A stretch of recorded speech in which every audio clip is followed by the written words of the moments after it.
ये आपके जनसत्ता का आज का संपादकीय पाठ है। देखिए, संपादकीय पाठ ये आर्टिकल एडिटोरियल आपको प्रारंभिक परीक्षा, मुख्य परीक्षा और इंटरव्यू हर जगह मदद पहुंचाता है। यहाँ से एक सामान्य जानकारी भी आप लोगों को मिलती है, तो इन्हें आप लोग जरूर पढ़ा करिएगा। हमारा चरित्र हमारे उन कार्यों से पहचाना जाता है जो हम यह सोचकर करते हैं कि कोई हमें देख नहीं रहा है। एक किसने कहा है? एच जैक्सन ने कहा है। जल संरक्षण में समन्वित प्रयास जरूरी है। और आजकल आप देख रहे हैं कि देश भर से जिस तरह की तस्वीर आ रही है, जल को लेकर जिस तरह का संकट दिखाई दे रहा है, वो बड़ा चिंताजनक है। क्या है? चिंताजनक है। कई किलोमीटर से महिलाओं को पानी भरते हुए देखा जा रहा है। विकलांग महिलाएं अपने सिर पर, आप देखिए कि मतलब घुटनों के बल चल रही हैं और सिर पर वो रखे हुए, पानी रखे हुए जा रही हैं। तो ये तस्वीर बहुत बेकार है कि हम शुद्ध पानी उपलब्ध नहीं करवा पा रहे हैं, शुद्ध हवा उपलब्ध नहीं करवा पा रहे हैं। यह विचित्र विडंबना है कि जिस देश और संस्कृति में जन्म से लेकर मृत्यु तथा संकल्प से सिद्धि तक जल के महत्व को रेखांकित किया जाता है, वहां पानी का संकट साल दर साल बढ़ता जा रहा है। हर वर्ष 6 ऋतुओं को देखने वाले हमारे देश में बारिश अमूमन भरपूर होती है। नदियों का संजाल है, तालाब, झीलें, नहरें और कुएं हैं। सवाल है कि फिर यहाँ प्यास ज्यादा चिंता क्यों पैदा करती है? ऐसा नहीं है कि यहाँ पानी की कमी है, बस जरूरत और उपलब्धता के बीच में कई बाधाएं हैं। और इसमें नदियों का प्रदूषित होना तथा जल संरक्षण का अभाव सबसे बड़ी वजह है। दरअसल भारत कृषि प्रधान अर्थव्यवस्था है और इस नाते पानी की खपत का एक बड़ा हिस्सा खेत खलिहानों को जीवन देता है। नदियों के जल के बूते ही बिजली, चीनी, मदिरा, शीतल पेय और बोतलबंद पानी के उद्योग बाजार में खड़े हैं। और इस खपत में एक नया नाम कंप्यूटर और एआई तकनीक आधारित उद्योगों का भी है, और जिसके संयंत्रों को ठंडा रखने के लिए बड़े पैमाने पर पानी का इस्तेमाल होता है। मानव सभ्यता के बसने और बिखरने का इतिहास हमेशा से ही नदियों के किनारों से जुड़ा रहा। नदियां खेत खलिहान, वन्य जीवन और जल जीवन की धमनियां रही हैं। जीवन को जीवित रखने का काम इन नदियों के ही जिम्मे है। मगर अब नदियों में लगातार प्रदूषण बढ़ता जा रहा है। गंगा का हाल देख लीजिए, यमुना का हाल देख लीजिए। औद्योगिक कचरा, जलमल, उर्वरक और कीटनाशक कचरा, प्लास्टिक और पूजा सामग्री के अवशेष नदियों में सबसे ज्यादा है। जल की समस्या और नदियों के प्रदूषण के तार आपस में जुड़े हैं। महानगरों से लेकर छोटे कस्बों तक में जनसंख्या का असंतुलित दबाव और बढ़ती भीड़ इस समस्या को गहरा रही है। शिक्षा, रोजगार और बेहतर जीवन स्तर की ओर मुंह ताकती आबादी के एक बड़े हिस्से को सेवाएं और सुविधाएं मुहैया न होना भी इसकी एक बड़ी वजह है। भारतीय जल संस्कृति में नदियों को तीर्थ का दर्जा दिया गया, मां का दर्जा दिया गया, लेकिन अब ये तेजी से जल पर्यटन में तब्दील हो रही हैं। और एक तरफ नदियों के जरिए पर्यटक लुभाए जाते हैं, दूसरी ओर उन्हें साफ रखने के लिए करोड़ों रुपए की धनराशि आवंटित की जाती है। नीति आयोग की एक रिपोर्ट के मुताबिक वर्ष 2030 तक ताजा पानी की उपलब्धता में 40% की गिरावट संभव है। और नीति आयोग योजना आयोग को प्रतिस्थापित करके आया था 2015 में। इतना ही नहीं, संयुक्त राष्ट्र के अनुसार दुनिया भर में की लगभग 40% आबादी पानी की कमी से जूझ रही है और आने वाले समय में हालात और बदतर होने वाले हैं। संयुक्त राष्ट्र की बात करें तो यूनाइटेड नेशंस की बात हो रही। 24 अक्टूबर 1945 में स्थापना हुई थी। न्यूयॉर्क, यूएसए में इसका हेडक्वार्टर देखने को मिलेगा। केंद्रीय प्रदूषण नियंत्रण बोर्ड की वर्ष 2023 की रिपोर्ट बताती है गंगा, यमुना, मीठी, साबरमती और हिंडन, सतलुज सबसे ज्यादा प्रदूषित नदियां हैं। औद्योगिक कचरे और अनुपचारित जल मल के कारण यमुना नदी को कई स्थानों पर जैविक रूप से में लगभग मृत माना जाता है। देश में तकरीबन 70% सतही जल संसाधन दूषित है और जल गुणवत्ता सूचकांक के 122 देशों की सूची में भारत 120वें स्थान पर है। हम लोग नीचे से टॉप कर रहे हैं और यही तो आप लोगों को आंसर राइटिंग में बताना है, यही आपको निबंध में लिखना है। नदी की प्रकृति है बहना और इसका यही गुण इसे जीवनदायिनी बनाए रखता है। मगर कहीं सिंचाई के लिए, कभी बिजली के उत्पादन के नाम पर, तो कभी कहीं बाढ़ नियंत्रण की कोशिशों का हवाला देकर नदियों को बांधा जा रहा है, और जिससे आप देखते हैं कि क्या, जिससे उनकी निरंतरता टूट रही है। बांधों और जलाशयों में रुका पानी नदी के बहाव को तो धीमा करता ही है, साथ ही इससे पानी की गुणवत्ता पर भी असर पड़ता है। सिंचाई के वादे भी कहाँ पूरे हो पा रहे हैं, कहीं बाढ़ तो कहीं सूखा। इतना ही नहीं, पूर्वी राज्यों में फ्लोराइड और आर्सेनिक जैसे रसायन भूजल को जहरीला कर रहे हैं, और जिसके चलते लोग दूसरी जगहों पर पलायन के लिए मजबूर हो रहे हैं। दुनिया भर में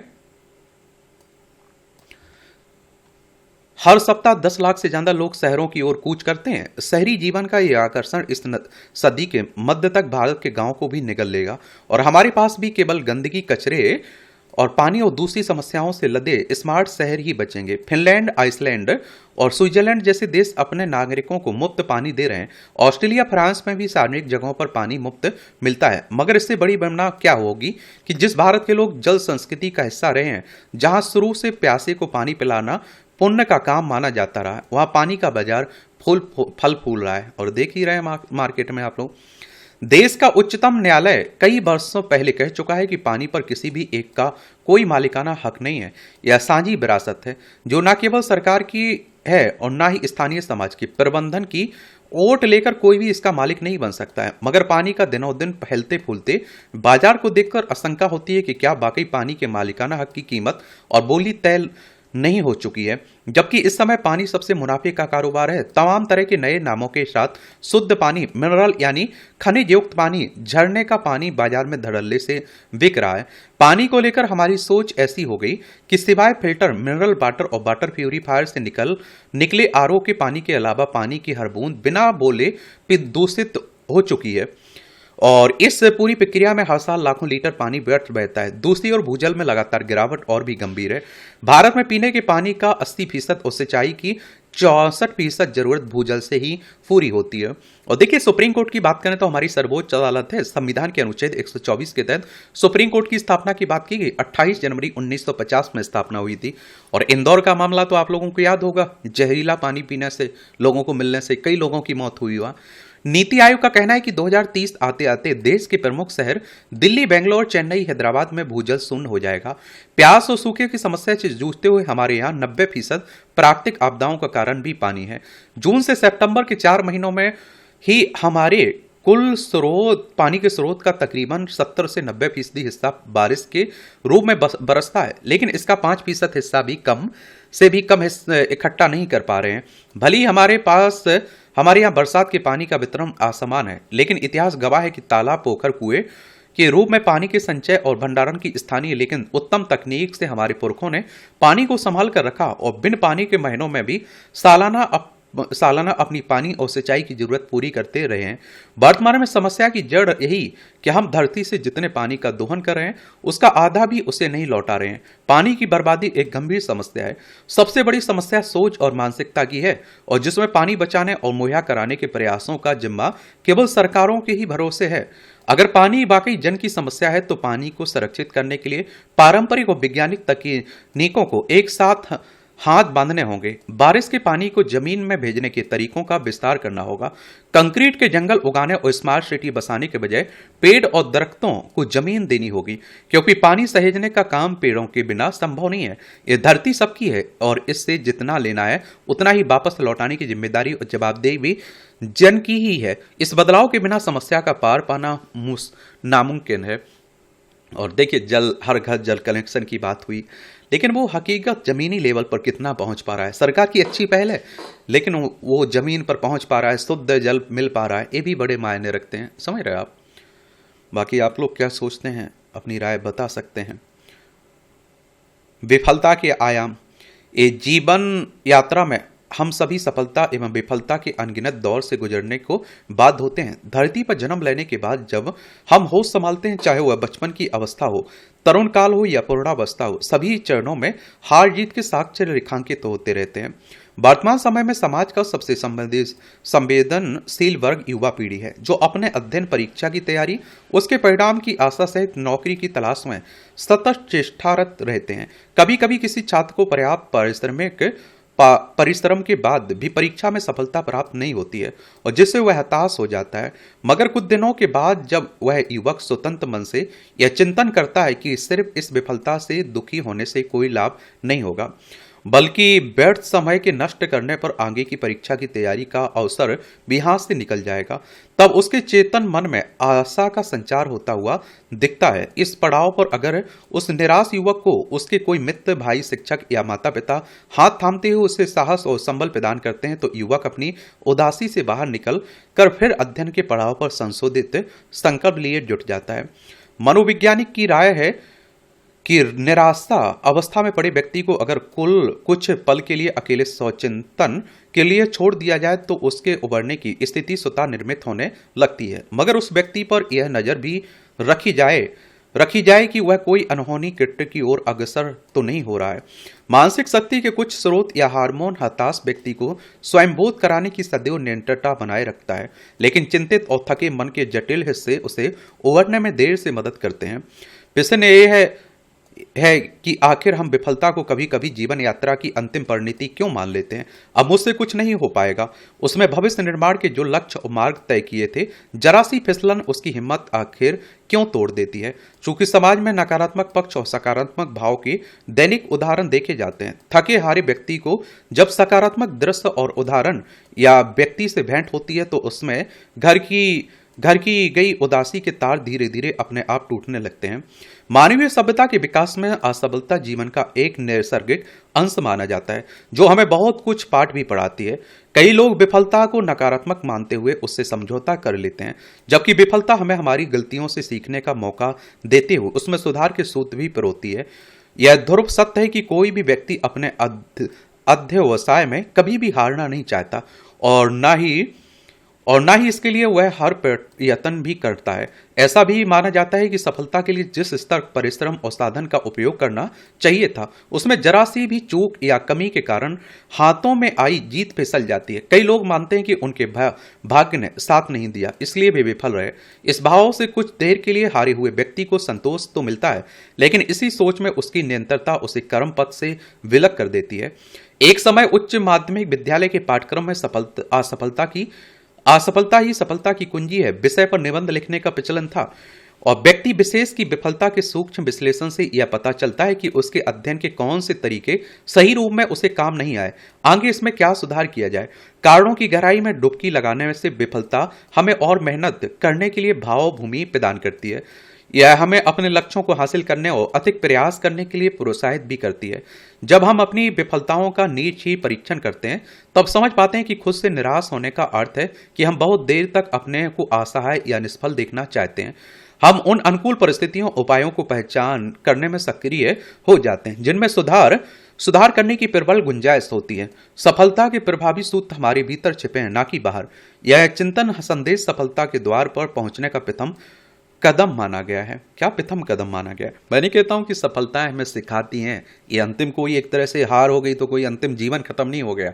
भाई सीखिए उनसे, क्या गलतियां की हैं उन्हें सुधार करिए, आगे बढ़िए और जीत तय होगी आपकी। कभी कभी विफलता से आहत की अवस्था में लोग अपने से दूर हो जाते हैं, क्योंकि वे यह धारणा बना लेते हैं कि उनसे सामना होने पर भी उन्हें कमजोर और विफल समझेंगे। हालांकि इससे उबरने की जरूरत है, क्योंकि हमारी जीवन हितैषी है, ना कि दुश्मन। आवश्यकता है कि अपनी विफलता के मुख्य दर्द को अपनों से बांटा जाए, उनसे प्राप्त सलाह से सफलता की कसौटी के आयाम गढ़े जाएं। संघर्ष प्रबंधन पर स्वयं का सकारात्मक दृढ़ विचार और स्नेहिल समाज का सानिध्य खोई हुई सफलता के लिए नूतन संस्करण का सृजन कर सकता है। अगर निरपेक्ष ढंग से आत्मचिंतन कर या मूल्यांकन करे कि परिश्रम के मार्ग में कहां त्रुटि हो गई, तो विफलता हमें सहिष्णु भी बनाती है। यह समझने में मदद करती है कि सफलता रातों रात नहीं मिली थी। इसके लिए लक्ष्य बिंदु की प्राप्ति हेतु कठिन प्रयास की आवश्यकता होती है। कई सफल लोगों ने अपने जीवन में असफलता का पहले सामना किया, लेकिन उन्होंने हार नहीं मानी, बल्कि कारणों की पृष्ठभूमि में गोते लगाते हुए सफलता का संघर्षरत रहे। और विफलता को नकारात्मक नहीं मानना चाहिए, बल्कि खुद पर भरोसा रखते हुए इसे एक सीखने के अवसर के रूप में देखा जाए तो यह हमें मजबूत बनाती है और सफलता के सूर्योदय की ओर ले जाती है। ये आप देखिए टिप्पणियां हैं, पढ़ना हो तो पढ़ सकते हैं, छोड़ना हो तो छोड़ सकते हैं। इसकी पीडीएफ आपको एजुकेशन सर्कल प्लेटफॉर्म में ना वहां डाल दी जाती है। आतंकी की जड़। पंजाब में पिछले कुछ समय से आतंकी गतिविधियां अप्रत्याशित रूप से बढ़ रही हैं, जो गंभीर चिंता का विषय है। साफ है कि उग्रवाद का दंश झेल चुके इस राज्य में खालिस्तान समर्थक आतंकी तंत्र फिर से सांस लेने लगा है। अलग अलग समूहों के जरिए सक्रिय आतंकी अपने नापाक मंसूबों को अंजाम देने के लिए मौके की तलाश में रहते हैं। इनके ठिकानों का पता लगाना और इनकी धरपकड़ सुरक्षा एजेंसियों के लिए बड़ी चुनौती है। पटियाला में संभू इलाके के पास सोमवार देर रात एक मालगाड़ी के गलियारे की पटरी पर विस्फोट की घटना से स्पष्ट है कि राज्य में आतंक का खतरा बढ़ रहा है। हालांकि पुलिस ने इस आतंकी समूह से जुड़े 4 संदिग्ध व्यक्तियों को गिरफ्तार कर लिया, लेकिन इस बात से इंकार नहीं किया जा सकता है कि अगर समय रहते स्थिति को नहीं संभाला गया तो राज्य में हालात फिर से बिगड़ सकते हैं। सुरक्षा एजेंसियों का दावा है कि पंजाब में सीमा पार से आतंकी गतिविधियों को बढ़ावा दिया जा रहा है, लेकिन सवाल है कि आतंकी तंत्र को कैसे खत्म किया जाए। और पंजाब आप देखते हैं कि जो है पंजाब है ना, ये पाकिस्तान से इसकी सीमा लगती है अंतर्राष्ट्रीय। देखिए ये है पंजाब, चंडीगढ़ इसकी राजधानी देखने को मिल जाएगी। इसकी अंतर्राष्ट्रीय सीमा पाकिस्तान से लगती है। राज्यों में राजस्थान, हरियाणा, हिमाचल प्रदेश, जम्मू कश्मीर से लगती है। विधानसभा में यहाँ आप देखते हैं कितनी सीटें हैं, 117 सीटें हैं। राज्यसभा में 7 सीटें हैं, लोकसभा में 13 सीटें हैं। 50,362 वर्ग किलोमीटर में फैला हुआ है। गुलाब चंद कटारिया यहाँ के राज्यपाल हैं और भगवंत मान यहाँ के मुख्यमंत्री आपको देखने को मिल जाएंगे। गौरतलब है कि पटियाला में संभू इलाके के पास आतंकियों ने रेल की पटरी को निशाना बनाकर विस्फोट किया था। घटनास्थल से एक संदिग्ध व्यक्ति का शव भी बरामद किया गया। पुलिस का दावा है कि वह उसी आतंकी गिरोह का सदस्य था जिसने इस वारदात की साजिश रची थी। पटरी पर विस्फोट लगाने के दौरान हुए धमाके में उसकी मौत हो गई।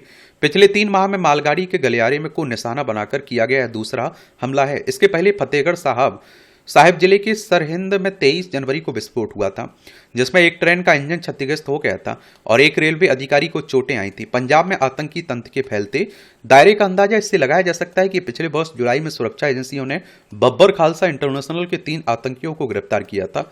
इसके करीब 3 माह बाद ग्रेनेड हमले की साजिश रच रहे 10 संदिग्धों की धरपकड़ की गई। हाल में मोहाली की एक अदालत और कुछ स्कूलों को बम से उड़ाने की धमकियां दी गई हैं।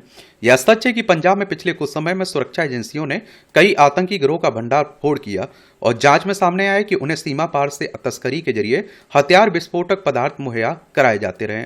पुलिस के मुताबिक पटियाला के संभू इलाके में हुए विस्फोट में जिस आतंकी की मौत हुई वह उस खालिस्तान समर्थक आतंकी तंत्र का हिस्सा था और जिसे मलेशिया से संचालित किया जा रहा था।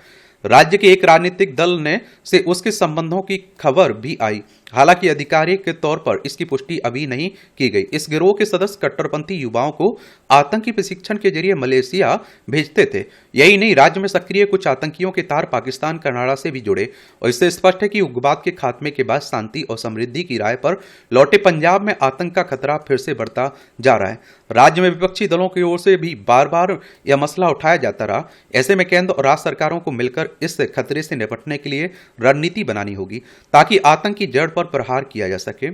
संकट के संकेत। ये पिछले वर्ष विनिर्माण क्षेत्र में अच्छे प्रदर्शन से औद्योगिक उत्पादन की जो लुभावनी तस्वीर दिखाई दे रही थी और इस साल पश्चिम एशिया में उपजे संकट की वजह से फीकी पड़ गई। सरकार की ओर से मंगलवार को जारी आंकड़ों में बताया गया कि औद्योगिक उत्पादन वृद्धि मार्च में घटकर 5 महीने के निचले स्तर 4.1% पर आ गई। इसका कारण विनिर्माण क्षेत्र में कमजोर प्रदर्शन को माना जा रहा है और जिसके पीछे अमेरिका, इजरायल, ईरान के बीच संघर्ष से उपजे हालात भी एक बड़ी वजह है। हॉर्मुज जलमार्ग के बंद होने से जहां तेल और गैस आपूर्ति की वैश्विक श्रृंखला बाधित हुई, वहीं देश का निर्यात भी प्रभावित हुआ, जिसका सीधा असर औद्योगिक उत्पादन पर पड़ा है। गौरतलब है कि समग्र औद्योगिक उत्पादन में विनिर्माण क्षेत्र की बड़ी हिस्सेदारी है और इसमें गिरावट देश के आर्थिक विकास की रफ्तार के लिए चिंताजनक है। अगर पश्चिम एशिया में हालात सामान्य होने से ज्यादा समय लगा तो स्थिति और ज्यादा बिगड़ सकती है। आंकड़ों के मुताबिक मार्च में बिजली उत्पादन लगभग स्थिर रहा। इसमें वृद्धि दर महज 0.8% रही, जो पिछले वर्ष के मुकाबले काफी कम है। जाहिर है कि इससे भी समग्र औद्योगिक वृद्धि दर पर दबाव बढ़ा है। देश में एक और बढ़ती महंगाई की चुनौतियां हैं, दूसरी ओर वैश्विक स्तर पर ऊर्जा संकट, अनिश्चितता के माहौल का असर औद्योगिक उत्पादन पर पड़ रहा है। यह स्वाभाविक है कि अगर देश में उत्पादन घटेगा तो विकास की रफ्तार कमजोर पड़ती जाएगी। इससे पहले अमेरिका की ओर से भारत पर लगाए गए शुल्क की वजह से औद्योगिक क्षेत्र प्रभावित हुआ है। पश्चिम एशिया में संघर्ष से पैदा हुआ संकट कब तक हल हो पाएगा, इस संबंध में अभी कुछ कहा नहीं जा सकता है। इसलिए इसका असर दूरगामी ना हो, देश में विकास की गति धीमी ना पड़े, इसके लिए सरकार को वैकल्पिक उपायों पर ध्यान केंद्रित कर नए रास्ते तलाशने होंगे। अगर समय रहते इस पर गंभीरता से विचार नहीं किया गया तो आने वाले दिनों में जो हालात पैदा होंगे उनसे निपटना आसान नहीं होगा। बाकी आप लोग क्या सोचते हैं, अपनी राय आप लोग बता सकते हैं। और इस तरह से आप देखेंगे कि आज के संपादकीय पाठ की कहानी कवर होती है। आप लोग पढ़ते रहिए, एंजॉय करते रहिए। आपका कोई सवाल हो, मेरे लिए सुझाव हो तो जरूर बता सकते हैं। धन्यवाद।